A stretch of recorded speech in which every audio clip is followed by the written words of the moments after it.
So everyone having fun? Yes. Learning a thing or two? Yes. All three, that's good. So the first thing is, and we'll get into some technical details in a moment, do you notice how by varying the induction, the same principles, but with different, shall we say, mechanisms or different physical movements that go with it, does that give you a slightly deeper insight into how and why and what you're doing? Yeah? And you notice also you tend to get slightly different responses each time, and you have to adapt or adjust to it a little differently. You can't get into this whole mechanistic, oh, I'm just doing this automatically. Your brain has to stay alive to keep on track with the situation. Is that a fair summary? Well, we want that. Because hypnotists, we don't want to be falling asleep. We don't want to be getting bored. Yeah, they're the ones that fall asleep, not us. But you do want to keep yourself fresh. And this is really important, especially when we get into the more languagey type stuff from tomorrow onwards.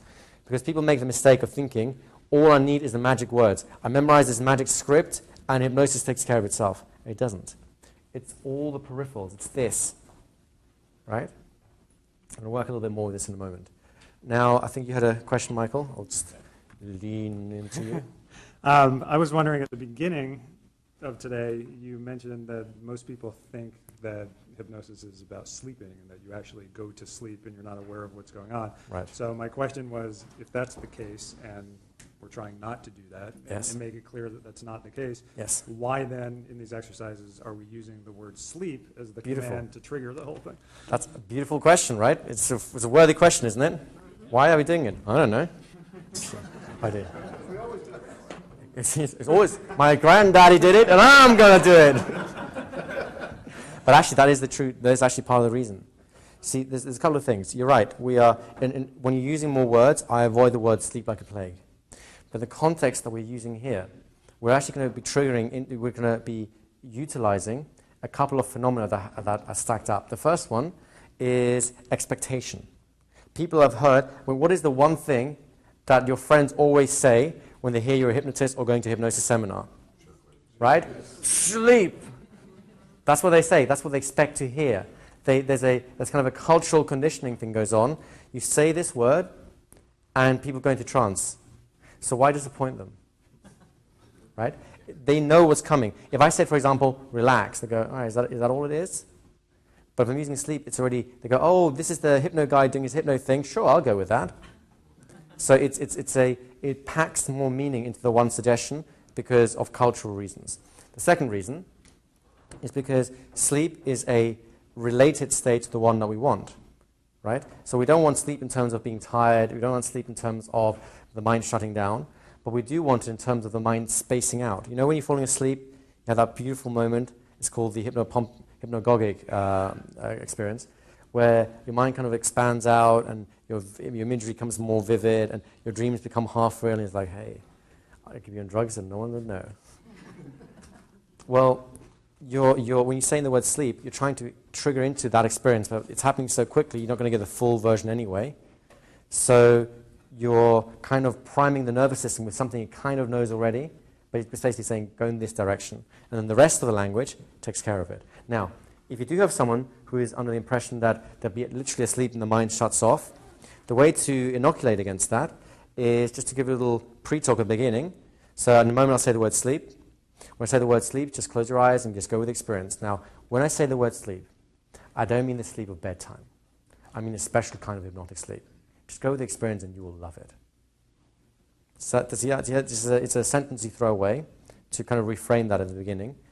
Chances are most people will ignore it anyway, because you can spend, and I've done this, you can spend an hour meticulously laying out what hypnosis is, what it isn't, how it works, how it doesn't, what it is, doesn't do, and doesn't do, how they're going to experience it. You can give them a precise description, and you go, you get all that? Sure. Any questions? No. You understand all the how it isn't sleep, isn't that? Sure, I get that. Let's do it. Great. Come back. I heard everything you said.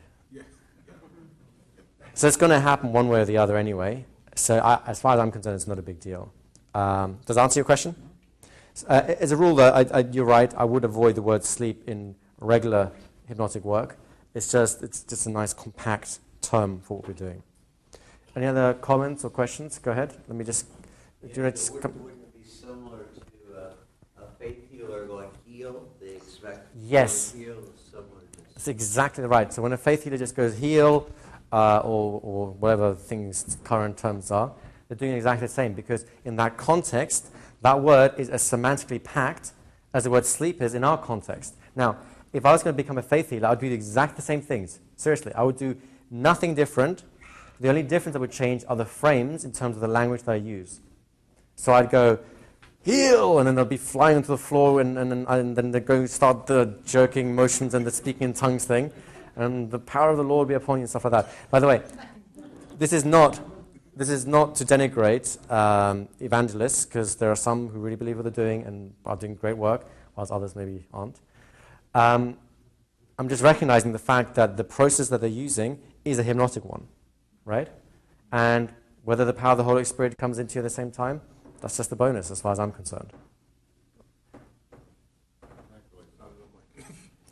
Right here, baby, right here. So would it be fair to say that the words are triggers for the hypnagogic state? The words are triggering a hypnagogic state, exactly. Okay. Exactly. It's just a faster way to get there, because if you try and describe the whole experience, it works as an induction, but it's very difficult to get out of your mouth in under a couple of seconds, right? Like, relax completely, your mind open, and think of everything, just like what? Yeah. So everyone cool with what we've been doing? Go ahead. Yeah. Perfect, thank you. So the question was, am I marking out any words? Because you notice that I'm tapping on the shoulder or squeezing with extra vigor when I'm saying certain things. And the answer is yes. I'm emphasizing certain suggestions by kind of putting that in. It's kind of like a little, like, get that one, you know what I mean? Like when you're with friends, you'd be going, you're okay. It's that sort of thing. It's marking it out a bit more. It's not so much an embedded command, because it's already a suggestion and you know it, but it adds a little bit more emphasis. It's like the physical equivalent of squeezing the meaning. It's like you can say relax or relax. Or you can go relax. So it's an extra layer to add nuance to the meaning that you've got. But yes.